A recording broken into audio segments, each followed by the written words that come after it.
Gerard felt cheerful after he redesigned and sold the last old house he had found. His pleasure was in taking life back to those unwanted old houses that were once lively, and he saw a ton of occasions, and he was considerably more joyful when he learned of a valuable new test in a far-off city situated on the edges of a neglected old house in California. Gerard assembled his staff at work and let them know their new test, and they made a beeline for the ideal city.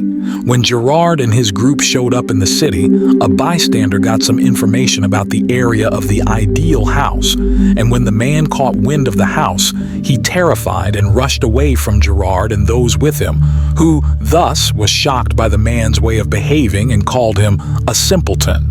Gerard and those with him attempted to get some information about the area of the house and a little inn where they remained for the evening. And in the first part of the day, Gerard got some information about the area of the unwanted house on the edges of the city and couldn't find an alternate response from the proprietor.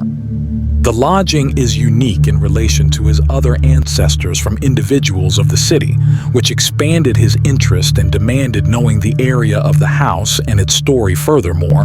A kid had heard him get some information about the house, so he moved toward him and enlightened Gerard and the staff regarding the spot of the house, and furthermore educated them concerning why everybody was unnerved at the notice of that house, as there are numerous accounts and terrifying platitudes about that house, which he couldn't say whether they are tales or truth. However, nobody really considers moving toward that house. Gerard giggled a ton at what he heard from the kid about the unwanted house and felt that they were simply fantasies and demanded going there, regardless of let the kid know that there were some who attempted to return home and stayed away forever and en route to go.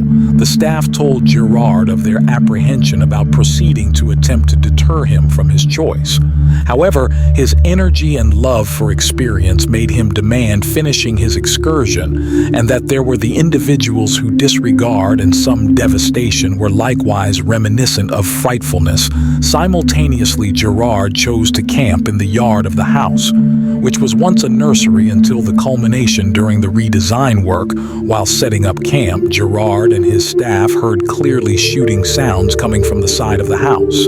They felt unnerved, and when they glanced the way of the house, they found a pool of blood pouring down the steps of the house from an external perspective, and one of the men shouted in alarm, facing up towards the windows of the house. They found blood pouring on the glass.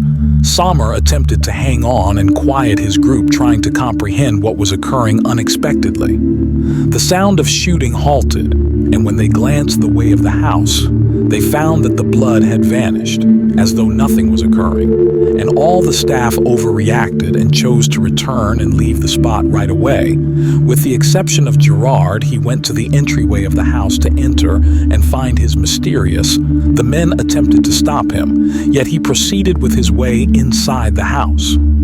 He felt shocked, as he felt when he went into the house, as though he had gone through a hole or passed a peculiar energy that shipped him to a different universe. And he started to hear bizarre, startling sounds among shouts and weird mutterings and sounds as though from a different universe.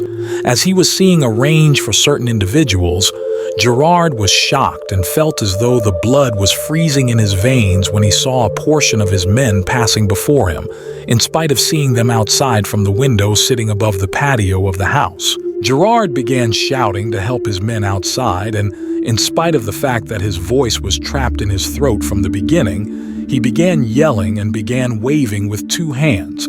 However, he was shocked that nobody heard him and nobody saw him from an external perspective. His pulse started to speed up and he didn't have any idea what to do. He attempted to get out, yet he wound up as though and they are attempting to get help. Gerard nearly passed out from the Mary opening and just felt that he felt a virus air pervading his body, as though something baffling was moving toward him like a peculiar energy.